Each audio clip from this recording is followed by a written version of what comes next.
Hello అండి, అందరికీ నమస్కారం. జీడిఎస్ ఏపీ పోస్టల్ సంబంధించి అయితే రిజల్ట్ ఎలా చూసుకోవాలి ఏంటి, అన్ని స్టేట్లకు సంబంధించి కూడా అయితే ఎలా చెక్ చేసుకోవాలి ఏంటి అనేది చెప్పడం అయితే జరుగుతుంది. సో ముందుగా మనం అఫీషియల్ వెబ్సైట్ లోకి వెళ్ళిన తర్వాత list of short list candidate అని ఉంటుంది. దాంట్లో సెకండ్ చూడండి, సప్లిమెంటరీ లిస్ట్ 2 అని చెప్పేసి ఉండడం అయితే జరుగుతుంది. సో ప్రతి స్టేట్ కి ఆంధ్రప్రదేశ్, అస్సాం, బీహార్, ఛత్తీస్గఢ్, ఢిల్లీ, గుజరాత్, హర్యానా మొత్తం అన్నిట్లో కూడా అన్ని డిస్ట్రిక్ట్లకు కూడా సంబంధించి అయితే ప్రతి లిస్ట్ అయితే ఉండడం అయితే జరిగింది. ఎగ్జాంపుల్ అయితే మనం ఏపీ అయితే చూద్దాం. Second supplementary list, second list అయితే ఉండడం అయితే జరిగింది. సో అందులో ప్రతి డివిజన్ సంబంధించి మొత్తం 26 డివిజన్స్ ఉంటాయి. సో 26 డివిజన్ సంబంధించి ప్రతిది కూడా అయితే ఇక్కడ ఉండడం అయితే జరిగింది.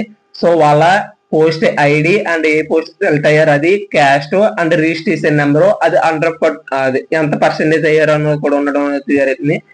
సో 90% అందరికీ కూడా 100% ఉన్న వాళ్ళకి మాత్రమే అయితే జాబ్ అయితే రావడం అయితే జరిగింది.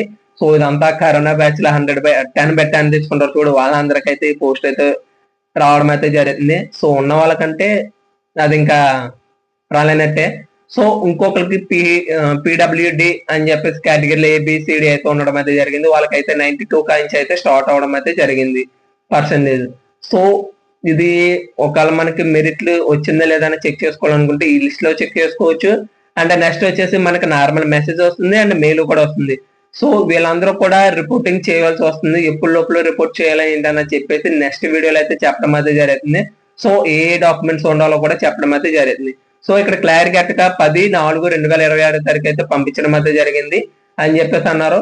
సో నెక్స్ట్ వచ్చేసి ప్రతి దాంట్లో కూడా మెయిల్ అండ్ నార్మల్ మెసేజ్ కూడా వచ్చిందని చెప్పేసి చెక్ చేసుకున్నాను కూడా చెప్పడం అయితే జరిగింది. సో ఎవరికైనా ఇంకా వచ్చిందో రాలేదా అన్నది మీరు చెక్ చేసుకొని నాకైతే కామెంట్ చేయండి. సార్ నాకు జాబ్ వచ్చింది, లేదంటే రాలేదని చెప్పండి. సో ఎంతమందికి వచ్చింది ఏంటన్నది చెప్పేసి మనకు తెలియడం అయితే జరుగుతుంది. సో షార్ట్ లిస్ట్ అయితే ఇలాగా అన్ని స్టేట్లు అయితే ఇలా చెక్ చేసుకోవచ్చు. అండ్ ఇంకా third list, fourth list, fifth list, sixth list, seventh list దాకా అయితే ఉండడం అయితే జరుగుతుంది. చూద్దాం ఎవరిది ఎంతవరకు వస్తుంది ఏంటనేది. సో ఇప్పుడు వారికి ఈ ఛానల్ ఎవరైనా సబ్స్క్రైబ్ చేసుకోకపోతే సబ్స్క్రైబ్ చేసుకొని బెల్ ఐకాన్ అయితే యాక్టివేషన్ చేసుకోండి. థ్యాంక్ యూ ఫర్ వాచింగ్ అండి అందరికి కూడా.